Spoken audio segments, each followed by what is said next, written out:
बागपत में दुल्हन फेरों से पहले बैठी परिवार के साथ धरने पर।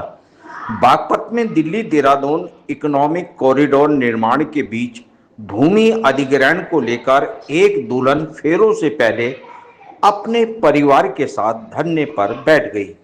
कड़े विरोध के चलते अधिग्रहण कब्जा करने पहुंचे अधिकारी वहां से बेरंग लौट गए, लेकिन दुल्हन अपने परिवार के साथ कई घंटों तक धरने पर डटी हुई है।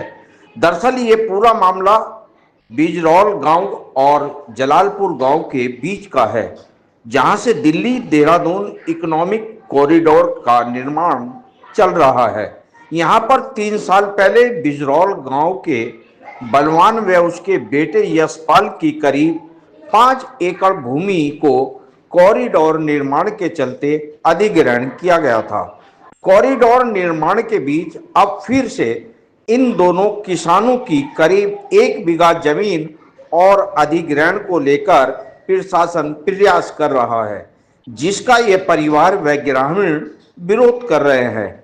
यशपाल की बेटी वंशिका की बीती शाम शादी होनी थी।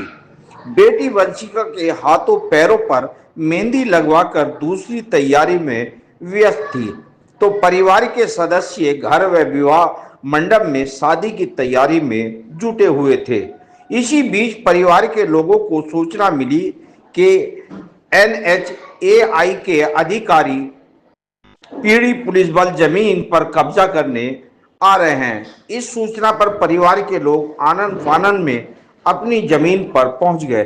साथ में दुल्हन वंशिका भी अपने पिता की जमीन बचाने को परिवार के लोगों के साथ वहीं धरने पर बैठ गई।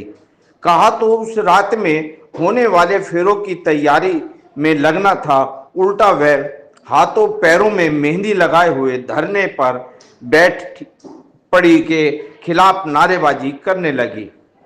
इनका आरोप था कि इस मामले में 16 अप्रैल को ADM बागपत की यह आपत्ति की सुनवाई भी है, लेकिन अधिकारी पुलिस को लेकर जमीन पर कब्जा करने पहुंच गए। अब वे यहां तब तक धरने पर रहेंगे जब तक सुनवाई नहीं हो जाती। जमीन को कब जाने पहुंचे अधिकारी तो इस कड़े विरोध के चलते वापस लौट गए। आप देख रहे हैं जनादेश भारत न्यूज चैनल पर यह मुख्य समाचार। नमस्कार।